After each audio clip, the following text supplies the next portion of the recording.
Your name is being mentioned in rooms you haven't even stepped in yet. And it's because of the work that you've been putting in the back end, behind the scenes. And now you're being talked about in rooms behind the scenes, but for a greater reason. And this message is not for everybody.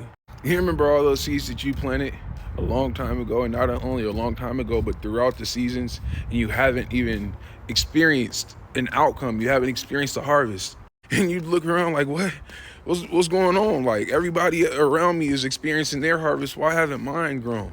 And it's because what God was producing for you came with the foundation that needed to be rooted a little bit stronger, a little bit deeper, a little bit further into the soil. So when it does come out of the soil, it won't shake. But in the meantime, you've been a faithful servant and you stay committed to the journey. You stay committed to the seeds that you planted. You never got discouraged. Even when you saw other people gaining their harvest, you know what I mean? And even when they gained their harvest, you didn't look at them with a crooked eye. You actually clapped for them. You was happy for them, and you didn't even fix your mouth to ask them for anything.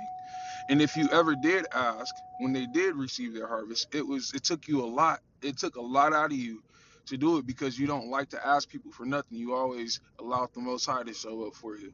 You know what I mean? But you know and you understand that in those moments, you were vulnerable. In those moments, you felt like you needed them, or you needed to experience what it was that God uh, did for them. But the whole time, God reminded you every single time, like, yo, you don't need them. You don't need what it is that I'm doing in their season.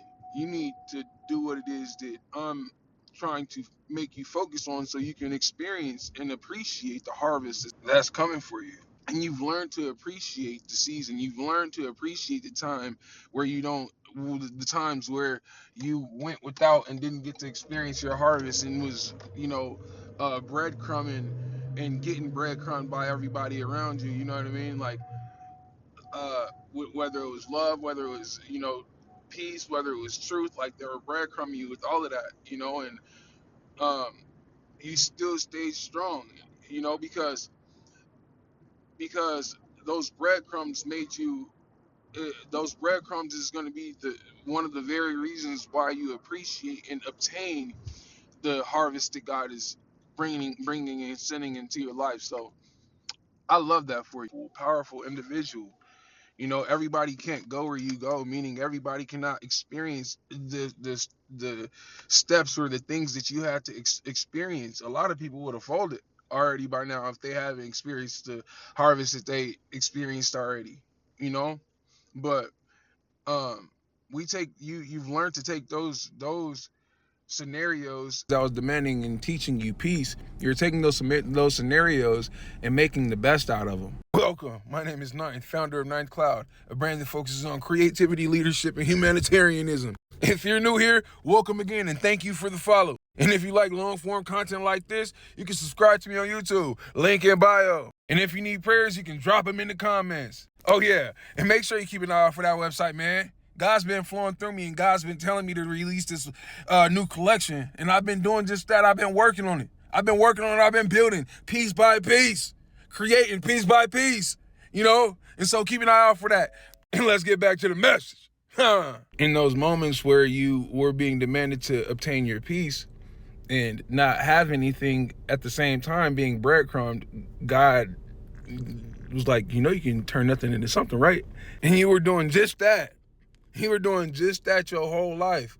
Your whole life you were doing just that. But it got to a point, a certain season within your life, probably like the last 7 years, some of y'all 5, some of y'all 2, some of y'all the last few months, and some of y'all the last year. But you've been taking what it is that has been thrown at you, and you've been creating out of it. You've been building out of it. You've been doing what it is that God has been wanting you to do out of it. You realize that you are a builder. You can create, you can create. And this is a gift. Everybody has the power to create, right? Like, look at you, like, you can create a child. 99, a large majority of the world create. In these moments, it was like reminding you, like, yo, you can create. You have more creating power than you know. And you started to create and build, and that gave you more patience for the harvest to come in. Similar to the scenario where you playing outside as a kid with your friends, and it starts to get late, and your mom call you inside for food. You know what I'm saying? Yeah, there's so much fun outside with your friends that you forget that 7 hours, 8 hours pass by. You ain't go inside. You ain't go eat nothing. Probably went inside to drink water like one time. You know what I'm saying? Didn't ask mom to play the game. Nothing. The sun went down. Now the table's prepared. And the time went by without you even realizing it, but you was playing the entire time. You was enjoying yourself the entire time. You've been allowing yourself to express yourself the entire time. And then God made that call like, yo, it's time for you to come and sit at this table, son. It's time for you to come and sit at this table, big girl, you know, princess, you know. You deserve it and you've been doing the work, so don't ever feel as though what it is that God is doing in your life right now is not to be appreciated, even when people try to make you feel as though it's not big. You know that it's big. You know that you appreciate what it is that God came into your life to do. And it's here. That's how it is right now with you and God. Like, God has been planning and preparing the table for you while you've been in this land of play and creation and the fruits of the Spirit. Literally, I'm getting like heaven on earth, right? Like, you're literally enjoying a space where you don't even have to worry anymore because God got it covered. God got it handled always and forever. Because you surrendered, you lean upon God. You don't lean upon your own understanding no more. Jesus Christ is King, the Alpha and the Omega, God's Son, like the Son of God, you know, and Mommy Earth, the beautiful Earth as well. And as you're walking to this table, coming back to this table and experiencing the harvest, know that you're divinely protected from the crown of your head to the soles of your feet. There's nothing to fear at all. Nothing to fear. You are divinely protected from the crown of your head to the soles of your feet with the body armor of God. I love you and continue to follow your dreams. You deserve it. Peace.